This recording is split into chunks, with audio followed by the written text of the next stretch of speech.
Hello students. आज हम लोग देख रहे हैं एक्सरसाइज 6.3। 6.3 से मैं दो क्वेश्चन आपको यहाँ पे समझा देता हूँ। एक क्वेश्चन नंबर 6 के बारे में तो मुझे डाउट ही आया था कि क्वेश्चन नंबर 6 जो है मतलब दो तीन बच्चों ने बोला था कि ये क्वेश्चन समझ में नहीं आ रहा, तो क्वेश्चन 6 मैं यहाँ पे ऐड कर दे रहा हूँ और उसके साथ मैंने क्वेश्चन नंबर 5 भी ऐड कर दिया है। थोड़े से डिफिकल्ट है बाकी क्वेश्चन की तुलना में, तो इन दोनों को मैं यहाँ पे कवर कर देता हूँ। बाकी बचे हुए जो 4 क्वेश्चन है आप उसको आराम से सॉल्व कर सकते हो, है ना। फिर भी डाउट रहता है तो आप मुझसे बात कर सकते हो, ठीक है। तो मैं सबसे पहले ले रहा हूँ क्वेश्चन नंबर 5। क्वेश्चन कुछ इस तरह से है, if P Q perpendicular P S. तो देखो यहाँ पे हमें दिख रहा है पी क्यू जो है वो पी एस के ऊपर परपेंडिकुलर है, मतलब 90 का एंगल बना रहा है। P Q is parallel with S R. तो देखो पी क्यू जो है एस आर के साथ पैरेलल भी है। S Q R is 28 degree. देखो यहाँ पे एस क्यू आर ये हमें दिया हुआ है 28 डिग्री का, and Q R T 65 degree. तो क्यू आर टी भी हमें दिया है 65। Then find the values of X and Y. तो आपको एक्स की और वाई की वैल्यूज यहाँ पे फाइंड आउट करने के लिए बोली है, ठीक है। तो सबसे पहले तो हमें मालूम है पी क्यू जो है वो एस आर के साथ पैरेलल है। अगर पी क्यू एस आर से पैरेलल होगा तो ये कंप्लीट एंगल दिख रहा है आपको, ये कंप्लीट एंगल इस कंप्लीट एंगल के साथ, तो ये वाला कंप्लीट एंगल जो है इस एंगल के साथ में अल्टरनेट एंगल हो गया, है ना। देखो ये एक पैरेलल लाइन, ये दूसरी पैरेलल लाइन, और ये क्या हो गया उसकी ट्रांसवर्सल। तो ये दोनों क्या बन गए, अल्टरनेट एंगल। इसका मतलब ये कंप्लीट एंगल इस कंप्लीट एंगल के साथ इक्वल होना चाहिए। तो मैंने वही लिखा x plus 28 is equal to 65 degree. इसको सॉल्व कर लोगे तो x की वैल्यू आपकी आ जाएगी 37 डिग्री। मतलब x जो उन्होंने फाइंड आउट करने के लिए बोला था ये तो मेरा निकल चुका है, कितना, 37 डिग्री। उसके बाद एंगल y निकालना है। तो इसमें देखो ये जो हमारे पास ट्राइंगल बन रहा है, कौन सा ट्राइंगल, PQS। इसके अंदर ये वाला एंगल मुझे मालूम है 90 का, और ये वाला एंगल भी मुझे मालूम है 37 का, और हमें पता है कि तीनों की एडिशन कितनी होनी चाहिए, 180। मतलब x plus Y plus 90 is equal to क्या होना चाहिए, 180। रीजन क्या होगा, angle sum property, alternate angle, ठीक है। और ये भी आपने रीजन जो है एक इसके लिए लिखा था हमने, अल्टरनेट एंगल वाली जो हमारी प्रॉपर्टी थी उसके लिए, ठीक है। तो इसमें वैल्यूज पुटअप करो। ए की वैल्यू, एक्स की वैल्यू हमारे पास में 37 डिग्री, इसमें पुटअप कर दी। वाई की वैल्यू मुझे मालूम नहीं है 90 डिग्री, यहाँ की वैल्यू पुटअप कर दी। तो वाई की वैल्यू यहाँ से इसको सॉल्व करोगे तो कितनी मिलेगी हमें, 53 डिग्री, ठीक है ना। तो इस तरह से आप इसको सॉल्व कर सकते हो। ये हो गया हमारा क्वेश्चन नंबर 5। अभी बढ़ते हैं क्वेश्चन नंबर 6 की तरफ।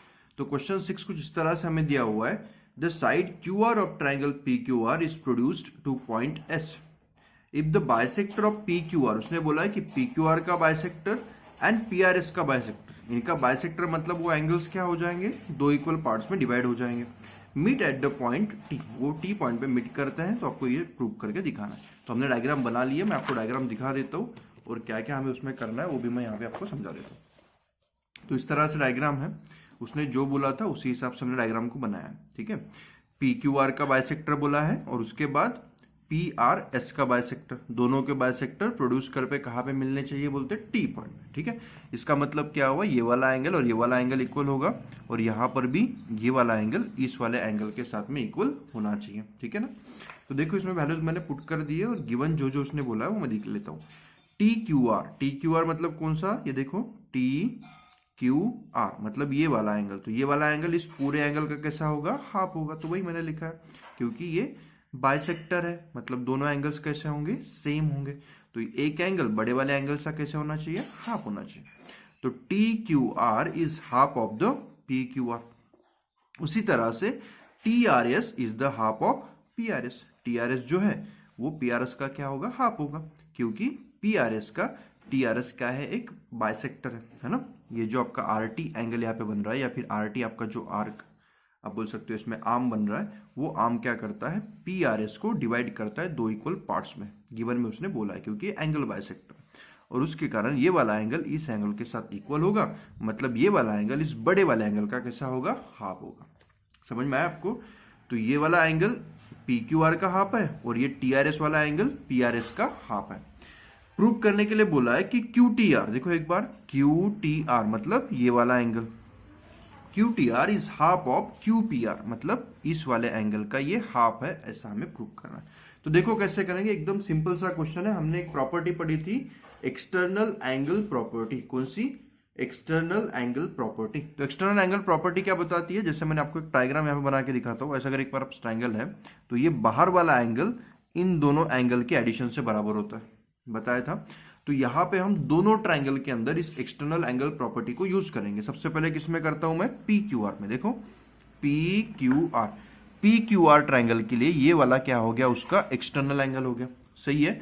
मतलब P R S equal to क्या होना चाहिए, angle P plus angle Q होना चाहिए ना, क्योंकि ये एक्सटर्नल एंगल है तो बाहर का एंगल रिमोट इंटीरियर एंगल के एडिशन से बराबर होता है। तो वही मैंने यहां पे लिखा, P R S equal to angle P plus angle Q. इसको बोल देता हूं इक्वेशन नंबर 1।